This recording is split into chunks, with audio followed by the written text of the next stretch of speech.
is officially game week. Lions-Packers, a 4 o'clock start on Sunday. But today we have some Lions news to discuss. The Lions have finalized their 53-man roster by claiming a safety from the Las Vegas Raiders, which puts them at 53 players. But, of course, they can still maneuver if they want to add someone else to that mix.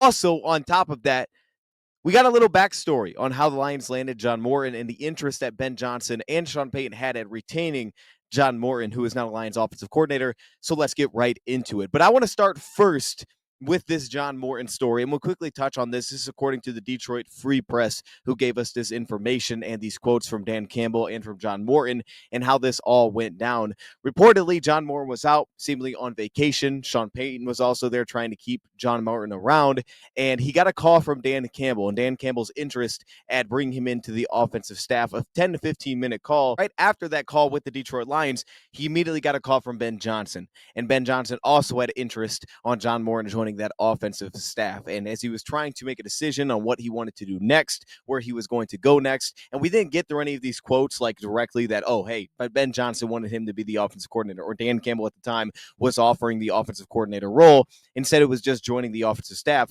This is what Dan Campbell said about Ben Johnson's interest in John Morton. I didn't know Ben would call him, but I had a good hunch that Ben would call him. I mean, he'd be crazy not to. That's the thing. Johnny is like a behind-the-scenes grinder. He's not somebody that has ambition to be a head coach. He just wants to coach offensive football. That's all he gives a crap about. And then just that's it. And so anybody that's looking for somebody that's creative and a grinder, you're going to want John Morton.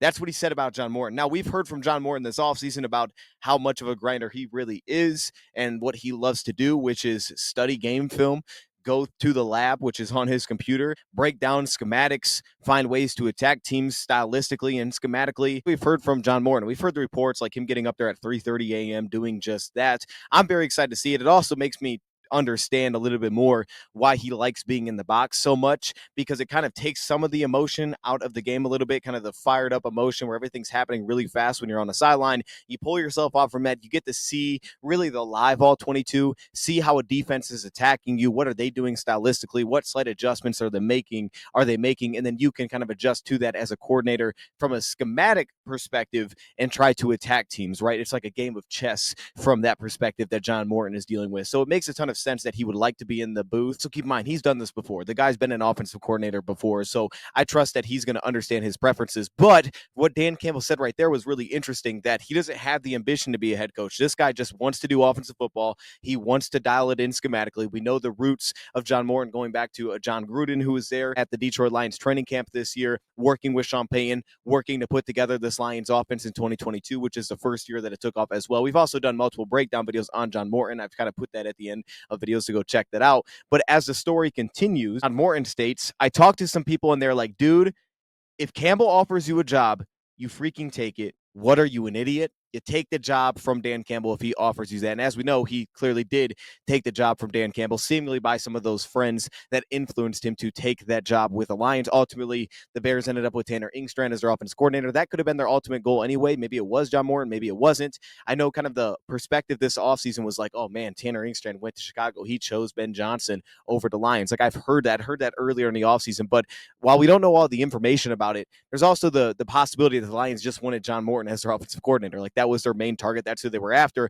because as Brad Holmes has told us, that's something that you do scout. You scout coaches. You stay prepared for the opportunity that, hey, you may lose some guys, and who's going to be the next guy up? Who's going to be your first call when that is the case? And you may have scouts on that as well, especially at the collegiate levels, who are looking at, okay, this guy could be interesting if he became available that we could go after. Of course, good example may be Tashard Choice, who is now the Lions running back coach. So you're scouting those as well amongst all of this, and knowing that there's the opportunity that you may lose some of your coaching staff because you're having some success. So I thought this was a cool little story. I don't think it's that big of a deal, to be honest, that Ben Johnson would be interested in a guy that kind of came in with the Lions, worked as a pass game coordinator with the Denver Broncos this past year, who had a ton of success with Bo Nix, and you could see Bo Nix was doing his thing this past year. But that also he was there when Ben Johnson took over as the offense coordinator. Like, it doesn't surprise me at all that he would have interest in that guy, but him coming to Detroit is awesome. And I think it just kind of adds something to that for a lot of us who have a lot of unknowns about what it's going to look like with John Morton. Though I'm optimistic, some people maybe have some concerns. Move on, because I want to talk a little bit about Thomas Harper,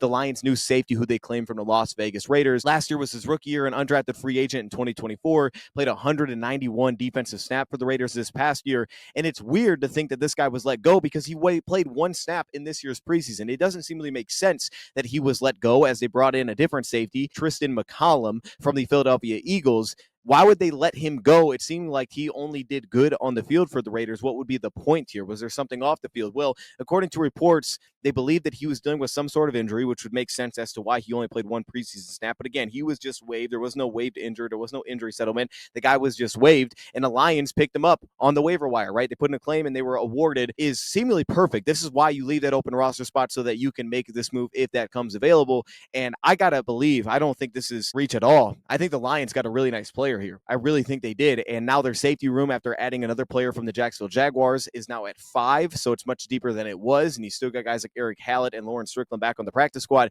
It does feel much stronger what the Lions have, but this feels like clearly taking advantage of the opportunity. I know a guy like Jabril Peppers got let go, but he's 30 years old. The Lions went much more on the younger side for a guy that was targeted 10 times this past year, allowed 6 receptions, had an interception, which was a fantastic jumped route against the New Orleans Saints this past year, allowing a 41 pass rating, a 5'10", 190-pound safety that posted 18 bench press reps, showing off the kind of strength that he had, but also running a 4.5 flat at his pro day, a 42-inch vertical, 7.11 three-cone drill, which is not as elite, but across the board, testing out really well. And again, this past season, playing really well. So going through some of my notes here, the very noticeable thing about Thomas Harper was the fluidity as a mover, the fluidity in terms of change of direction, some of the looseness that he was able to carry was noticeable to me. The hip looseness, the transitions were there, the balance that he would play with in top-down coverage. He was utilized in a lot of different ways with the Las Vegas Raiders, right? They did a lot of cover 3 cloud coverage, so maybe he'd be kind of playing that outside cornerback deep third, or he'd play the single high safety role. Sometimes he would roll down into the box. Out of some of those cover 3 looks, we'd also see him get manned up as a third safety when they put him in some of the 3 safety packages, and he would get matched up with a tight end, say in a red zone situation. We saw that against Kansas City, for example, where he'd get those one-on-one looks. And then we'd also see him in split safety coverages, like maybe that's a cover 2 or a Tampa 2, and he'd have to work some of those. Maybe that was inverted, and he'd work in some of those positions as well. And he seemed very comfortable playing those half fields, understanding leverage, getting to leverage very quickly in those spots. I actually think I trusted him a little bit more in some of the split coverage looks than I did in some of the single high coverage looks as a deep safety, because of some of the movement skills and some of the football intelligence that he showcased to play so fast in those areas. But it was easy change of direction. The footwork was very quick. It was really good laterally as well. We saw kind of the swivel ability, some of the pedo quickness that he had in a short area. It helped him man up one-on-one on tight ends. It was super noticeable, some of the success that he had there, because he was so fluid and he seemed to kind of have the footwork to just match with anyone that they would put in some of those spots. It feels like at times you could probably put him out as a slot corner and he would probably do okay in some of those man coverage situations. Now, I thought that he could have some issues with consistently staying sticky through a coverage rep, especially late on plays. Plastering routes in zone coverage felt a little inconsistent as things got broken down. I think you lost some of the agility there to kind of stay connected as the routes would get a little bit later on. He also isn't very lengthy, just over 29-inch arms. He's not that tall either, so at the catch point, seemingly probably going to give up a little bit more receptions than you would like. And I also didn't think he played overly dynamic as a hitter, as a thumper, someone that's just blowing up plays left and right. But the movement skills was where he stood out. He was a very low mover that played with a lot of knee bend. Again, the transitions were smooth, showed a lot of good football intelligence in terms of assignments, whether that's passing off assignments or, okay, hey, the tight end stayed in the chip. Let me drop out. Let me give some support elsewhere. With a great energy, he had a great fumble recovery this past year where he was just playing with great flow to the football, worked down to the ball, ended up scooping up a fumble recovery because of his effort in pursuit specifically. Ability to move allowed him to cover a lot of ground as a safety. Like he could deal with kind of route combinations, say in quarters coverage, where he could almost take up the space of 2 routes if they were pretty well condensed because of the fact that he covered ground so easily. So he was able to kind of stack up route combinations. The twitch that he had when working over top in his change of direction as well, or to play and drive, to transition to work downhill. Again, we saw that in his interception, some of the eye balance, the ability to play through receivers, to really mesh with a quarterback's movement, work off a quarterback's movement. He was constantly involved of when a play broke down, the quarterback would try to take off and he had maybe a robber roll and he would give some support there. Now, again, he could leave routes. Guys could get behind him. He would give up his blind spot a little bit too easily in coverage, especially in zone, which was a knock that I had. But he played with a really good flow to the football, a really good awareness to feel a quarterback's to feel a quarterback's aggressions that he was working through so he could step down and have a really good break on the ball. And then again, at the catch point, he had a really good juice and explosion towards the football to close a lot of airspace at the catch point specifically. He may give up some separation. He may not make a play on the catch point, but he was going to close airspace very quickly. And he was a super reliable tackler, running through his tackles, a very good wrap-up technique, which the Lions typically look for from their safeties. Clearly had the body type to live in the box a little bit more, but seemed very reliable out in space. I didn't feel like he was constantly knocking guys backwards or he was going to be guys that was popping dudes at the point of attack, but instead he was going to be a guy that maybe would give up a little bit of leakage, but would constantly bring his man down, which I think is the part that you buy into here. His angles to the football were incredibly reliable, very controlled, very balanced. Again, sometimes not as steep as I would like to see it just be a touch more aggressive to maybe try to go blow up a play totally, but instead he was incredibly reliable when working to the